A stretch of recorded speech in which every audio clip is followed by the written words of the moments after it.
Welcome, welcome, welcome to the main streets of Gadgetzan. I've got a new hat on. I don't know if you can tell, but it is the hat of the Mad Hatter. So we're going crazy! And you know why we're going crazy? It's KABAL reveal time. Yep, we finally got some new KABAL cards. And I gotta tell you, as much as I am loving the Gramagoons cards, I had to get a new hat for this cards because I'm kind of shocked at how good they are. And it's starting to reveal the theme of the KABAL, and this theme is making sense. And I can see how they would be powerful. And I can also see why the Gramagoons would need a lot of these buffs, because some of these cards are kind of nuts. But we're going to start with... we're going to always go in reveal order. So, the first card we're going to take a look at is actually a Grimscale card, and it is a Grimscale Chum. It's a 1-mana 2/1 Murloc for Paladin. Battlecry, give a random Murloc in your hand, +1/+1. I really like this card. It's another 1-mana thing. Small Time Recruits is looking better and better and better. Murloc decks are looking better and better and better. I mean an actual Murloc deck, not just an OTK, play 2 fucking Bluegill Warriors and 2 Raid Leaders and that's it kind of deck. I'm talking about a deck that actually relies on playing Murlocs. One of the things that made Murloc decks not that viable, it was very hard to keep your Murlocs alive. So, here's a Murloc where we don't give a shit if it stays alive, because you get the buff right away. So what? Imagine. Grimscale Chum hits Sir Finley. Finley comes out as a 2/4. You get a new hero power. Grimscale Chum hits Vilefin Inquisitor. You get a 2/4 for 1 mana. Boom! Now you start flipping Murlocs. Thoughts. Even something as simple as like a 3/3 Cold Light Oracle or a 3/4 Cold Light Seer. That buffs your other Murlocs. It's pretty good. Even something as simple as a 2/2, what was the I don't know, the 1/1 that gives +1 attack to all your other Murlocs. That guy. Even buffing him, it's pretty good. And all of these play into a anything can happen deck where you're really just trying to refill your board. You're not necessarily trying to OTK. You just want to get your minions back and then present, it's kind of like a N'Zoth effect again. So I can actually see a buff your stuff Murloc-based deck where you're getting out 3/2, 4/3, 3/4 Murlocs, and you're just dropping a bunch of them and you're smashing and you're going face, and you're playing the Grime Street Outfitter, and you're playing all the buff the stuff in your hand cards, and you're buffing all these very cheap Murlocs, and they're coming out and they're being really effective minions now, and they're all synergizing with each other. I can see a deck like that, and if that deck is viable, Grimscale Chum is going to be a huge part of that deck. Certainly a huge part of its early game. And, we've got a Selfless Hero, which is a 1-mana 2/1 that gives Divine Shield. We've got a Grimscale Chum, which is a 2/1, and giving you random Murlocs in your hand +1/+1. We got the Mean Street Marshal, giving you card draw, and it has a 1/2 stat line. So, when it gets buffed, it's going to keep its health. So, and we definitely still have Argent Squire. We still have Murloc Tidecaller. There's a lot of really good, effective Murlocs that all benefit from the buffing system that Paladin now has in place. So, I'm pretty excited. I'm excited for this card, and I think it's going to be a good card, but obviously it's going to be good in a Murloc Central Paladin deck, which we still haven't seen gain legit viability. It's been fun. I've enjoyed playing it. I still screw around with it sometimes, but it hasn't gotten the serious backing that it needs to really become a deck. This might be the card that enables that. Who knows? It's possible, because all the pieces are there. We just gotta put them in the right order and make them work. And hopefully this is something that is gonna add to that and make that work. Don't forget, Finja synergy. Now, 5 mana 3/5 with stealth, that when it kills a minion, summons 2 Murlocs. Aha! We're starting to see the applications here. And so this Murloc deck is probably going to be very snowball-y and just kind of drop. And then you're continually dropping progressively larger and larger overstatted minions. So that's the idea. That's the idea. So, Grimscale Chum, nice card. Let's move on. 3 new card reveals have been revealed today. Let's take a look at them all. Alrighty. So we're going to take a look first at the 4-cost card. It is Tenaris Hogchopper. It is a 4-mana 4/4 battle cry. If your opponent's hand is empty, gain charge. So this is supposed to be kind of an anti-aggro, like zoo kind of card. Sort of anti-Face Hunter kind of card, I guess. And it's weird because it has conditional charge. And you'll notice this is a theme that's going to run throughout the motorcycle riding pigs cards that I'm going to reveal. No, that is a thing. That is a theme. Motorcycle riding pigs. Choppers. Hogs on choppers. Or hogs on hogs. Yeah, no. As they're sometimes referred to. Anyway, Tenaris Hogchopper, like I said, I would say this is probably the weakest one out of the hogs. It's a 4/4 that gains charge if your opponent has no cards. Like, it's really, really hard for your opponent to have no cards. So most of the time it's going to be a 4-mana 4/4. And quite frankly, I don't see it making constructed play because it's just like, how often do you play a game where your opponent has no cards? And then you're like, yes, finally I get value out of this. So I feel like the situation for this card to become truly effective and gain the charge it's just too hard to pull off. So in Arena, though, this is one of the best top decks you can get. And as very often, it becomes a top deck war in Arena. You play minions, you trade off minions, you battle. Eventually both of you get down to 0 cards, and then it's really, it's really just about who can win that battle, right? Who can win the battle of top decks. And this card will let you do that. So it's kind of neat. Weirdly, one of those cards that's actually significantly better in Arena than it is in Constructed. And it's a common. I'm definitely going to draft this. It's statted fine. 4-mana 4/4 is not terrible. It could be better, but it's a really good late game draw, which is strange. It's very weird to see a card that's actually like significantly better drawn late than it is drawn on curve. Most of the cards in Hearthstone, this game are better when drawn on curve. So, kind of neat. I like it in Arena. I think it's going to be very good. But like I said, in Constructed, it will see almost no play. And, you know what? I keep forgetting to score everything. So, Grimscale Chum in Constructed in a Murloc deck is going to be very good. On its own, not so good. So I'm going to give it like a 6 in Constructed. And in Arena, it's just going to be a 1-mana 2/1. The likelihood of you having other Murlocs is pretty low. If it does go off, sweet, but your benefit is not really that high, so it's kind of a 4 in Arena. Tenaris Hogchopper in Constructed, it's like a 2. It has very little upside in that sense. It's never going to see play in a Constructed deck.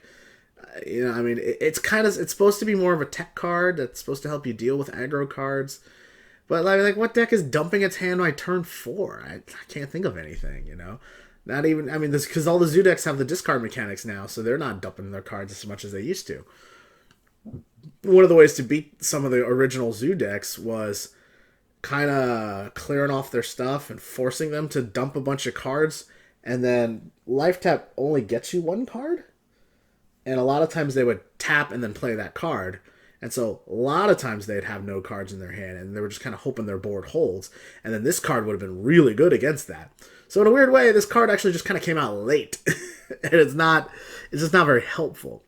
But in Arena, it's going to be good. In Arena, it's going to be very nice. Very, very nice top deck. So I'm giving it a 7 out of 10 for Arena. And let's move on to Spiked Hog Rider. And it is a 5 mana 5/5 battle cry. And if an enemy minion has taunt, gain charge. So, this might actually see some constructed play.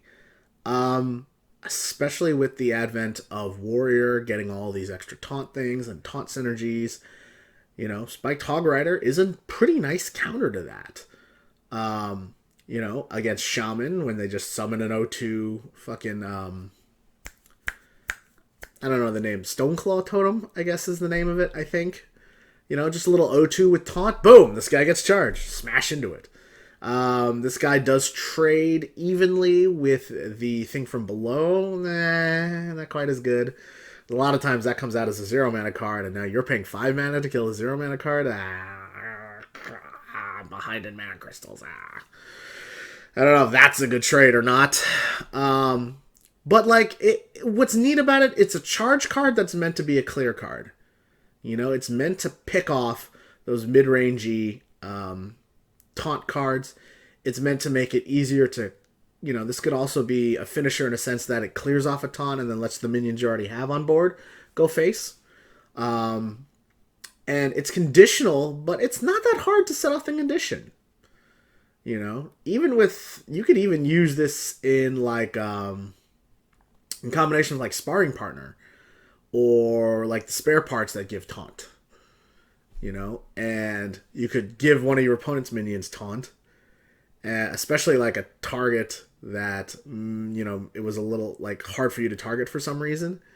Or like if another thing had taunt, you could give taunt to the cheaper minion and then send Spiked Hog Rider into that and kill that, like a fairy dragon or something. I don't know, or you know, like those minions that they want to set up behind a taunt. Spiked Hog Rider can come in and kill that, and then, you know, I don't know. There's applications here. I just don't know if it's going to see constructed play. Yes, a 5 mana 5/5 charge is really good. And quite frankly, I don't think there's a card that's even close to that in terms of charge stats until you get to like 6 mana with the Reckless Rocketeer. But that's going to die. This guy's got a booty. He's got beef, you know? And so the likelihood of him like living after the charge is pretty high. So, like I said, I don't know how much constructed play it's going to see because it's not like, you know, just OP. But I could see it. I could see it being a nice, like, 1 or 2 of tech choice to just kind of beat down those taunt, you know, those decks that are just kind of playing those very annoying taunts that get in the way, and having this be like a nice tech choice in some aggressive decks. Like, I can see this being a very aggressive tech choice for aggro decks, you know. And imagine if this gets buffed and becomes a 6/6 or a 7/7. Like, fuck yeah, you know. And you just got to figure out a way to give taunt to something, or if it already has taunt, you drop this, you trade in, and then hit kaboom, goes face, right? Because once it activates, it's on it. So you might have been planning to clear off their taunt anyway. Then you draw Spiked Hog Rider, you're like, fuck yeah, we're going face. You know, so I could see this being a finisher too. So it has a lot of applications. I think it's a neat card. I just don't see it seeing a lot of play. In Arena, great card. Hell yeah. Same applications as the other guy, you know, where I mean, this one's even easier to pull off. Like, what a top deck this would be. And I think that's what's really great about these cards, where it's just like, you know, they're shockingly good top decks. You know, if you're just, your guy has taunt, great, I'm smashing face. If he doesn't, I still got a 5 mana 5/5. That ain't bad at all. I'll take that.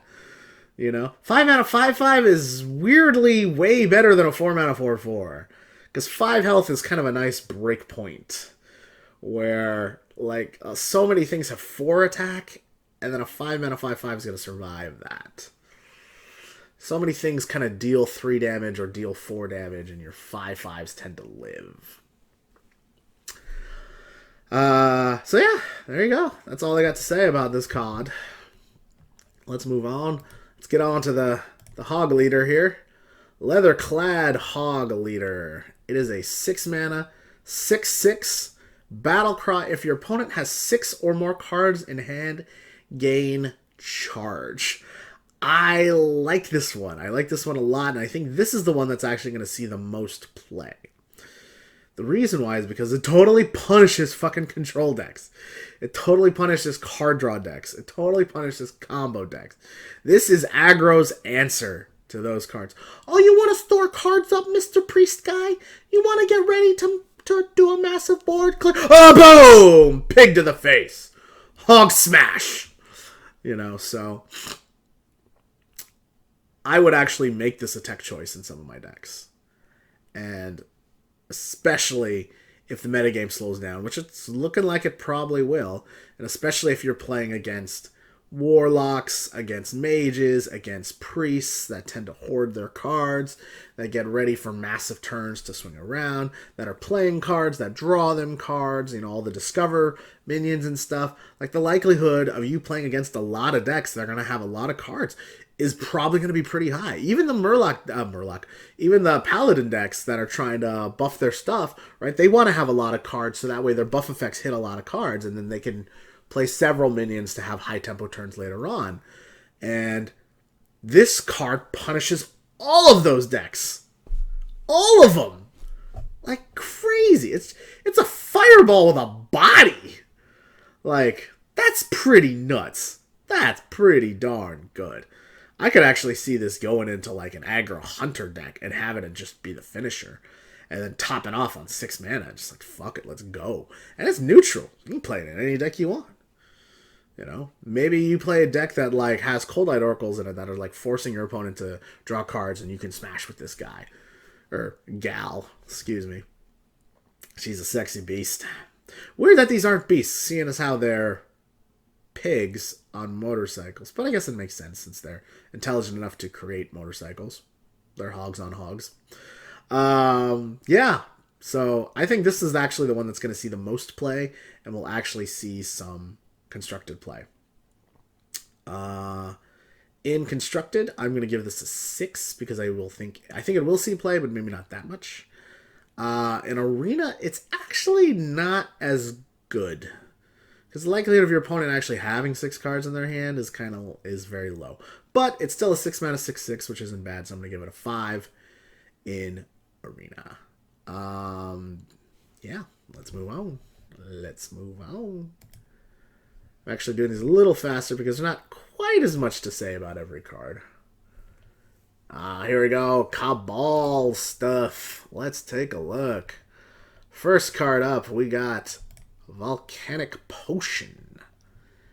And this card is a 3 mana mage card, which says deal 2 damage to all minions.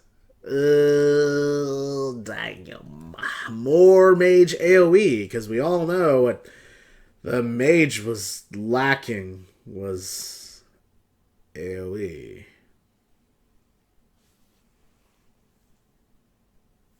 Mad, I tell you! Mad! I have the potions! Oh, I'm the mad potioner, not the mad hatter. So, there's a thing going on with these potions. The potions are magical. My guess is that there's probably going to be a card that has some sort of potion-themed thing to it, like summon potions, discover a potion, something like that. I've seen the card. There is. Don't worry. And this is going to be one of them. It's a very cool card. Deal 2 damage to all minions. It's Demon Wrath without the demon tag.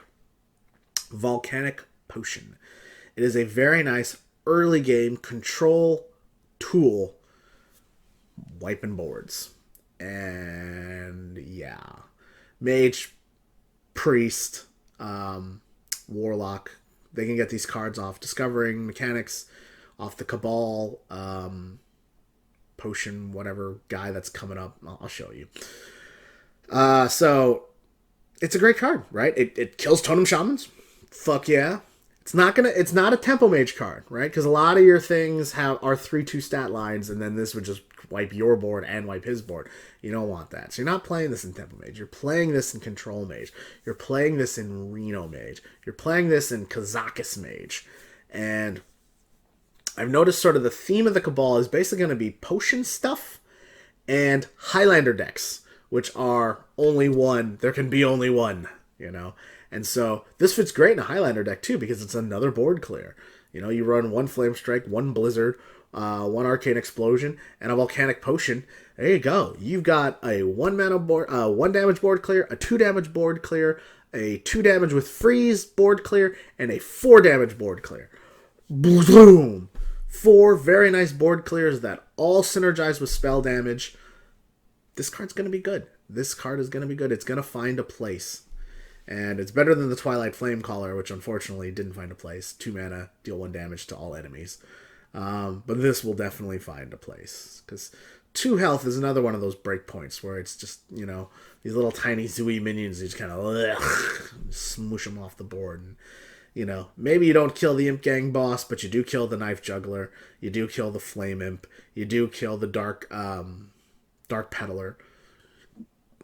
Excuse me, you do kill Huge Toads, you kill King's Elix, you kill Trog Beast Ragers, you know, all these 2 health things. Not, you know, it helps you wipe out the Rat Pack after you get all the rats. You know, it clears tokens, it clears 1/1s, it clears Paladin 1/1 dudes, it clears most Murloc dudes.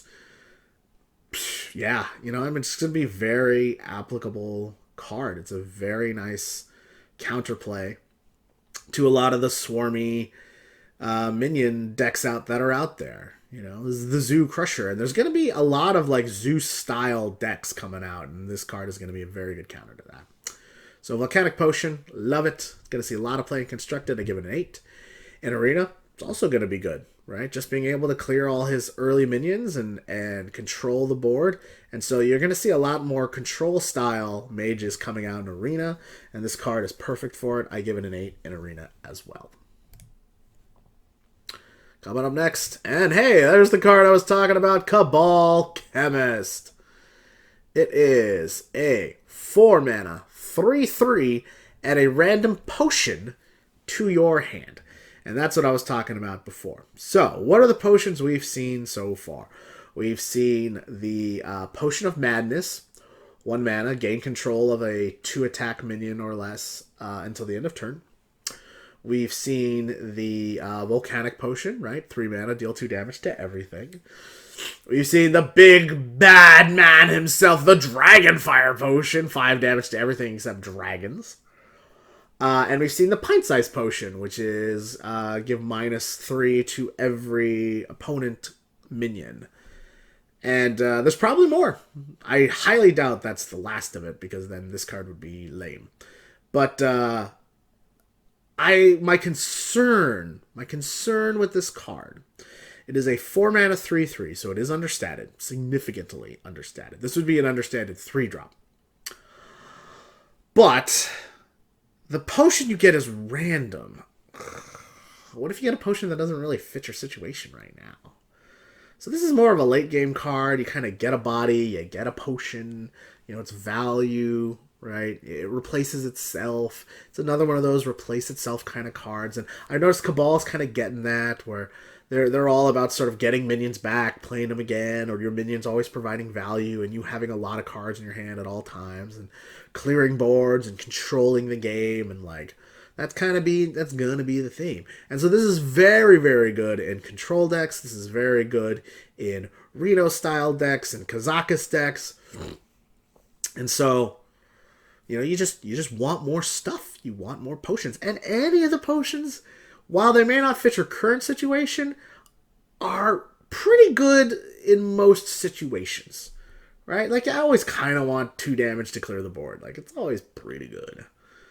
You know, I like reducing 3 attack on all my opponent's minions and just giving me some good trades. Like, all right, I'll take that. That ain't bad. I could find a spot for that. Obviously Dragonfire Potion, kaboom! Never gonna say no to that. And so this theme of potions being a thing and being very thematic within the Cabal, I think is pretty cool, and it's starting to help me see where they're going with their theme. And so in Arena, excellent. Anytime you can get a card that either buffs other cards or replaces itself, cycles itself in some way, it's a good card.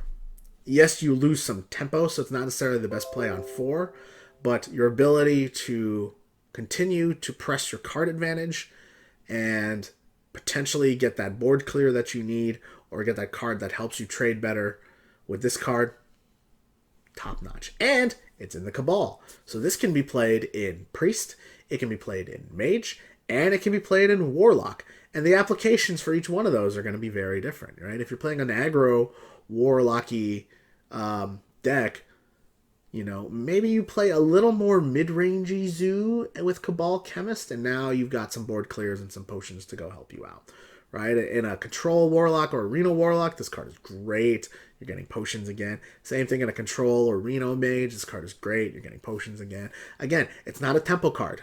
It's not a tempo card. It's a control card. It's a card to give you more resources. It's a resource-generating card. It's meant to give value. Same thing in Priest, right? Why not? I'll take another Dragonfire Potion. I'll take 3 of them instead. Fuck yeah. Gimme, gimme, gimme. So, like, this card has a lot of applications, and it's very well designed, and very... Not only does it fit the theme, but I can see it being applicable in a lot of control-style decks. And guess what? It's being given to 3 classes that really like to play control-style decks. Well-suited. Like I said, well-suited, well-designed. The design of this set has been crazy good. Like, crazy good. Well thought out. Well designed. I'll be honest. I think MSG, the main streets of Gadgetzan, what? I think this is going to be the best expansion that Hearthstone has ever put together. And I loved Whispers of the Old Gods. I think this is going to be better. I think they're getting better at designing cards. You can tell. So, let's move on. Did I give a score for this? Okay, well, if I didn't, it's going to be 8. 8 out of 10 for both Constructed and Arena. Just being able to cycle again, being able to get potions again. It's so flexible. It's so much value. It's great. Yes, it's 4 mana, but like I said, you don't necessarily care, man. Top decking this is pretty good, man. Just getting it in the late game, getting it in the early game. Early game, not so much, but like turn 5, turn 6, turn 7, this is not a bad play. It's still got a body. And a Warlock card has been revealed. The Abyssal Enforcer. Abyssal? Abyssal. I want to say Abyssal. Sounds right to me. 7 mana, 6/6 battle cry, deal 3 damage to all other characters. It's a Hellfire with a body! Hellfire does not see that much play. And you know why? Because it costs 4 mana. That's why. And it kills all your own shit. This will kill a lot of your own shit, but it's coming on 7 mana, where the likelihood of your shit living through a Hellfire Blast is actually bigger. Or you can trade in, set up for Hellfire, kaboom! Clear the board! Now you got a 6/6 coming too. I think this card is fucking fantastic. Way better than Cho'Gall, that's for sure. And the nice part is it deals damage to everything else, not to itself. So it's not like you play it and you get a 6/3. That would suck. That would really suck.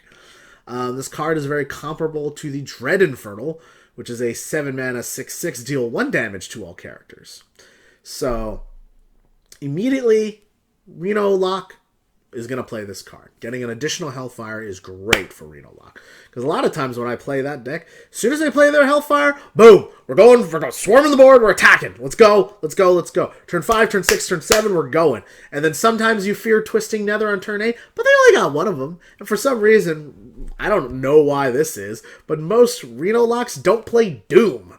If I was playing Reno Lock and I was playing a control-style Reno Lock, I would play Doom. Why don't they play Doom? So once they play the Twisting Nether and the Hellfire, it's over. They have no more board clears. Maybe they have some Shadow Flame shenanigans. It doesn't matter. You just fill the board and you go nuts. Now you have to worry about this guy. Now you have to worry about Abyssal Enforcer. Now you have to worry about a fucking 6/6 coming down and wiping your motherfucking board. And it deals 3 damage to all characters. So guess what? The Warlock itself gets hit and the opponent gets hit. So this is even better than like a fire elemental in that sense, because you get the damage on all the minions, you get the damage on your opponent's face, shaboosh, you know. And this card reminds me a lot of the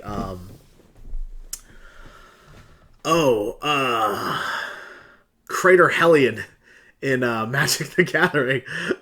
It's like a 6/6 for 6 mana that comes out, and it just like deals 4 damage to every other creature. And so if your opponent is playing like a swarm deck, you just play that, and they're like, well, everything I have is dead. Fuck. And then they got a 6/6 staring them in the face. It's the same idea, man. It's the same stat line. I would not be surprised if like that card inspired this card. Yeah, this card is great. This card is awesome. And in Arena, this card is spectacular. Because fucking board clears, you need them, and you rarely have them. And just being able to play this card, clear your opponent's board, and because you're a fucking Warlock, you can life tap. This card creates so much ridiculous card advantage and board advantage.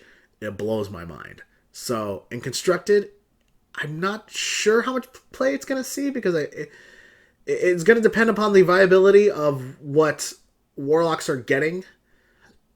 But I do think it's a very good card. I'm going to at least give it a 7. Could potentially be up to a 9, depending upon how applicable it is. In Constructed, in Arena, 10. Easy 10. Easy 10. Clear your opponent's board and drop a 6/6. What the fuck you gonna do now, buddy? Oh, you're gonna play some pompous thespians in front of... Oh, Gadgetzan! You ain't got shit. This card is the fucking finisher. This card just comes out of nowhere and it's like, oh, nice board of 4 minions with 3 health. Oh, wow. Oh, I'm a Warlock. I can't do... Oh, Gadgetzan! Shut the fuck up. Abyssal Enforcer. Rah! Smash! Ah, I'm losing my hat. Because this card is so good. 10 out of 10 in Arena. Moving on. Alrighty. So, we're getting to the good stuff here. KABAL Lackey. Whale. This is a 1-mana, 2/1 battle cry. The next secret you play this turn costs 0.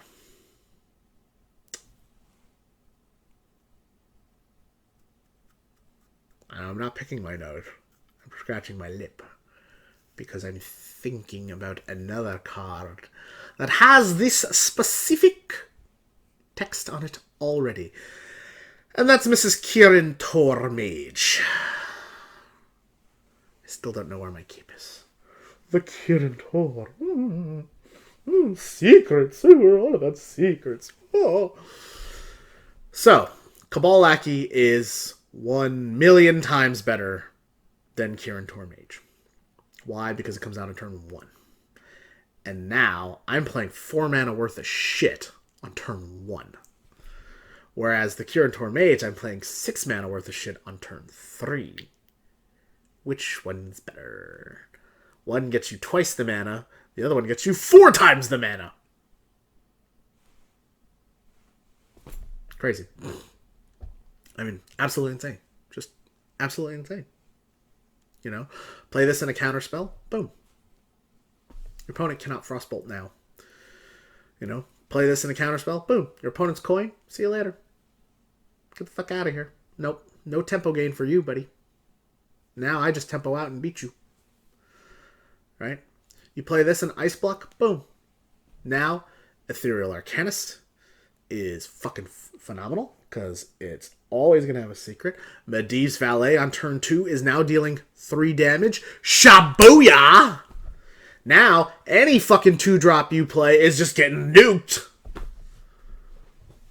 Oh my god. Just getting down an Ice Block or an Ice Barrier would be nice. You know, because how long is it going to take for your opponent to actually hit your face? It's turn 1. That's crazy. This is just insane. Like, wow.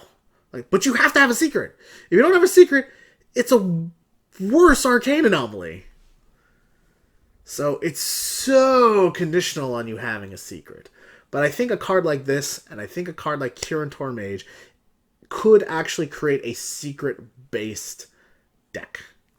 And I can see Reno Kazakis decks playing one of these, one Kirin Tor Mage, and like 5 or different secrets, and just really fucking with their opponent's early game, and just kind of making a secret-based early game to kind of control the game, and then dump the big minions and drop the big spells, and like, there you go. So KABAL Lackey, I think it's a really good card. I think it's a really, really, really good card, assuming you get the secrets. But even if you don't get the secrets, you know what? A 1-mana 2/1, that ain't bad. It's a shit top deck, that's for sure, though.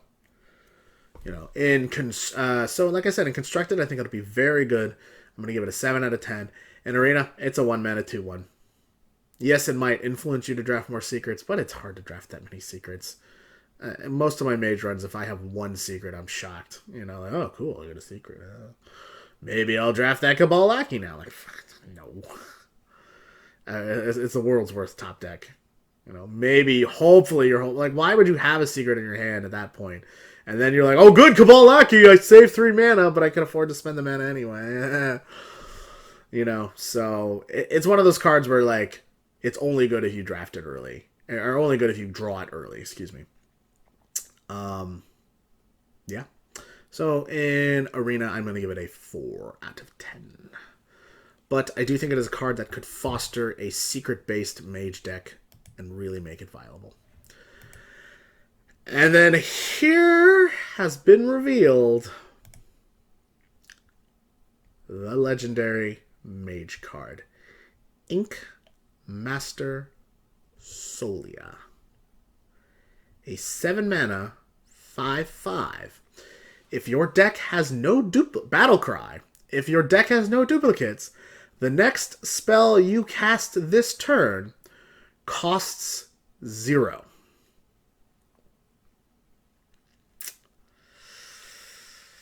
Yeah, so Pyroblast is coming back now. Kazakis just got a major boost. Can you imagine making a 10-mana Kazakis spell and then playing Ink Master Solia and getting that card out on turn fucking 7? What? What? Oh, what? Oh, what? And it's a 5/5. So it's got a booty on it. Yes, it's coming down on turn 7. It's understated for turn 7.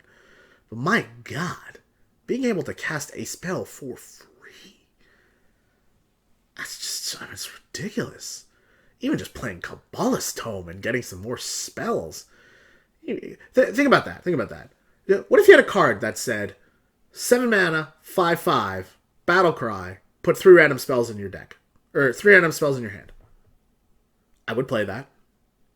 What if you had a card that said Battle Cry, 7 mana, 5/5, deal 10 damage? I would definitely play that. What if your card that, let's just Fireball. Just Fireball. 7 mana, 5/5, deal 6 damage. I'd play that. Frostbolt. Just Frostbolt. 7 mana, 5/5, deal 3 damage and freeze the target that was hit by that. I'd play that.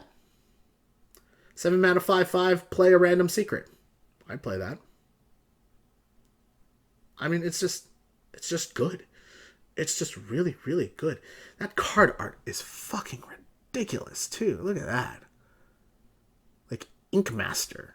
So she's, like, drawing runes on the guys. Like, so fucking cool. Awesome card. Spectacular card. Ridiculous card. You know. Mages needed this card. This will be an auto-include in every mage deck. Oh, excuse me. Every mage deck that is a Highlander deck. So remember, your deck has to have no duplicates. So you have to be running the Highlander style deck. I think this is going to be a theme in the Cabal. This is my guess. Because you've got Reno, you've got Kazakis, and now you've got Ingmaster Solia. Plus you've got the Manic Soulcaster thing that summons copies of stuff. So you play Ingmaster Solia, and then you play the Manic Soulcaster, and whoop, and you get another one. It's not a duplicate, because you already played the card. Right, so you're going to get multiple, getting multiple Renos, getting multiple Ingmaster Solias, getting multiple Kazakuses. Whoa. And so that's what's really nuts about these cards. It's not like you can just, one of the things about Reno is a lot of times you would play Reno and then just kind of ignore him, right? Like if my opponent plays Reno, I'm like, fuck it, I'm just going to keep going face. All right, I know his Reno's gone. So what? I don't have to worry about second Reno. He already played his Reno. But now, because of the Manic Soulcaster, you have to kill their Reno because you don't want them bringing it back. You have to worry that they have a youthful Brewmaster and they're going to bring it back or something like that. Same thing with this card. You have to kill it. It doesn't have taunt on it, but you have to kill it because you can't risk this card coming back again. You can't risk Kazakis coming back again. So it's nuts because it's not like these cards are just, it's not like they just didn't care about the stat line, right? Like with Kazakis, it's a 4-mana 3/3. But it's like, you still have to kill it. So in a weird way, these cards also have whatever their battle cry is, plus heal me for 3. Or in this case, heal me for 5. Like, that's insane. That is insane. This card is ridiculous. Ridiculous. 10 out of 10. Auto-include. Auto-include. In fact, you put this, Kazakis, and Reno, and then you say, all right, let's build a deck. Let's figure out the other 27 cards. Jesus Christ, man. This card is insane. Now, in Arena, this card is poop. Poop. Poop. Poop. 7 mana 5/5 sucks. And you don't have that many spells. And most of your spells are kind of crappy because you didn't get to choose to put them in the deck. You kind of got stuck with them. And so yay, 7 mana 5/5 and a free secret. 7 mana 5/5 and a spare part. So I mean, it's not poop. I take it back. It's not terrible. It's just nowhere near worth its mana cost anymore. Give me Ronin. I'd rather have Ronin over this every day of the week. Yeah, I know it's 8 mana versus 7 mana, but it's 2 more stats and cards that actually just deal straight up damage. This guy, what if you don't even have a spell? I mean, you're probably not going to play it if you don't have a spell, but yeah, it's just, weird. This is what I'm used to. A card being excellent in Construct and a card being shitty in Arena. That's what I'm used to. Alright, but ridiculous card. Ridiculous card. There's a reason I'm wearing the hat. There's a reason I'm wearing the hat. So let's move on to the last card revealed literally 2 hours ago. The Potion of Polymorph. I hate this card. I absolutely hate it. I hate it. I hate it so much. Because I'm a Paladin guy. I'm a Grimy Goons guy, man. This card is going to be the bane of my existence for 2 years.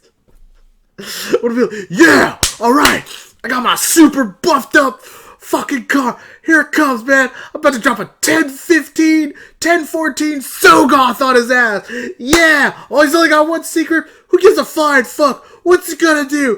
Polymorph. Shit.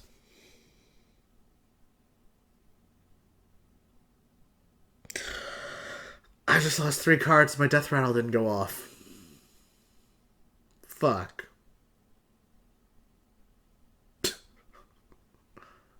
As if Mirror Entity wasn't bad enough. It just completely eliminates the card you're about to play. Just completely neutralizes it. Get the fuck out of here. And it's another fucking ridiculous, stupid secret I gotta play around again, man. Ah, God. This card is so good. So good.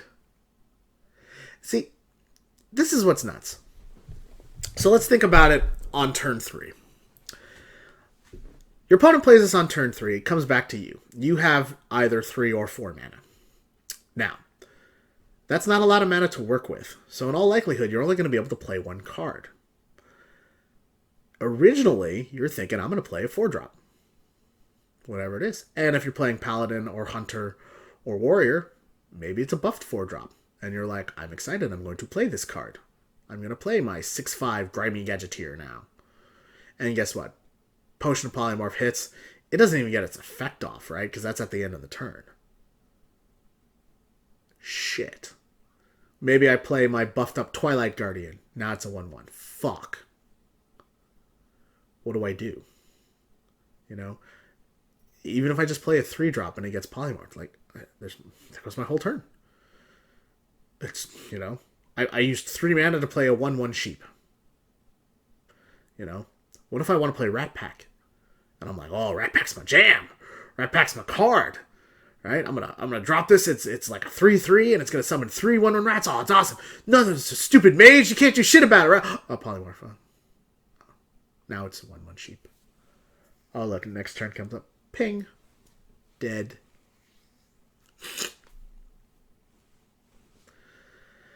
This card is going to fuck me over so bad. So many times. And I'm going to bitch and moan that this is the most OP shit ever. But it's not that OP. It's only OP against me. Against decks I like to play. I like to play shit. I like to play minions. This card's going to fuck me and not allow me to play my shit. I don't get to play with my toys, man. What the fuck? Who does that? Fucking mages, dude. Mages are going to be like the blue-colored fucking Magic the Gathering players where they just don't let you play with anything. You got no stuff. Fuck. 2 potions of polymorphs and 2 polymorphs. You won't get to play shit for 4 turns. Fuck this card. Fuck it, it's a secret. God damn it. So the fucking KABAL lackey can get this card out. Remember we were saying, like, well, some of the secrets aren't that good. Maybe they're not that... Fuck it, man. Duh. The only good thing about this card, it's after your opponent plays a minion. So at least my battle cry will go off. It's the only good thing about this card. Fuck me in the ass, dude. Shit. This card is ridiculous. You know? So let's assume it's turn 4, right? Let's go back to what we were talking about before. And let's say I have a turn 4 play that I really like. But then I suspect that my opponent has Potion of Polymorph. Well, now I go, okay, I guess I'm going to play that 2-drop I have or that 1-drop I have and then play a 2-drop behind that. You know? So now my turn has way less tempo than I thought it was going to have. I thought I was getting out a 4/4, a 5/5, a 6/6. Now I'm getting out a 1/1 and a 2/3. Ugh. Going into his turn 4. Going into his turn 5, excuse me. You know, and then here comes Volcanic Potion and a ping. Blah! My whole board's gone again. I'm rebuilding again. I mean, the only way this card is bad is if it hits like a 1-drop that you didn't really care about. But the problem with all these buff your stuff cards is that if it hits any of the buffed cards, you're like really pissed off. And it's a huge tempo loss. This card is so good. Now, imagine playing this card in the late game. It's a little less effective in the late game because in theory you could play like a cheap minion and then play your real minion. But that also means that you are delaying when you can play your big minion. So for instance, let's say you have Tyrion and you also have Argent Squire, right? And you're like, all right, I want to drop Tyrion on turn 8. This is the plan. Your opponent plays this. Now you're like, fuck, I can't drop Tyrion on turn 8. What if it's Mirror Entity? What if it's Potion of Polymorph? Shit. I'll wait till turn 9. Then, when I play my Argent Squire, it'll get polymorphed. Then I can play Tyrion. Well, guess what? Now you're not playing Tyrion until turn 9. Turn 9 at the earliest. Because this card does not work after you hero power. Right? Same thing with Shaman. Like, you can't just totem and then trigger this card. You have to play a fucking card. Oh, man. This card is going to just fucking make so many people's brains explode. I mean, to be fair, it has a very similar effect to Mirror Entity. So if you play around Mirror Entity, you are playing around Potion of Polymorph. So that's good. Oh, man, it's just ridiculous. Like, I just can't play anything anymore. I just can't play my stuff. Ugh. Great card. Solid. It's amazing. Just amazing card. 9 out of 10. 9 out of 10. In Arena, this card is going to be not quite as good because, like I said, there's just a lot of weak... It's much easier to be able to play a weak minion and a strong minion in Arena to then play around this card. And honestly, getting a 1-1 in Arena, it's not bad. Like, I gotta take it. I'll take it. You know, it's 1 damage, and hopefully my opponent will just ping it off, and then that'll let some other big creature live. So, it's not going to be as good in Arena. I'm going to give it a 4 for Arena. But like I said, in Constructed, this card is just going to be the bane of my existence. So, that's it, guys. Cabal. For Magic the Craziness. Woo! I try to make these videos once every 10 cards. And so I actually made one like 2 days ago, 1 day ago, and I've been averaging about 1 every 3 days.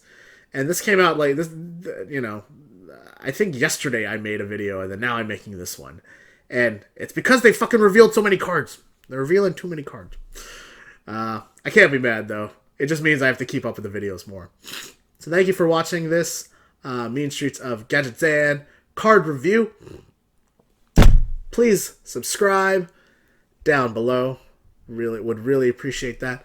Please like the Facebook page. Just gotta type in, just go to Facebook, and they'll have links below on that too. Please check out the live streams. I'm starting to feel a little bit better, and as you can see, I only coughed once, and I sniffled maybe 2 or 3 times during this video.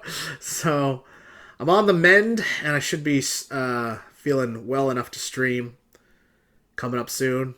Please check out those live streams. Those links will also be below. And please check out parts 1, 2, 3, and 4. Links for those will also be below. Thank you very much, guys. I really do appreciate it. Really do appreciate you watching. And Mean Streets of Gadgetzan, man. Sick, man. It's all about the Cabal now. Oh, Cabal! Cabal! Rockstar's out of here, man.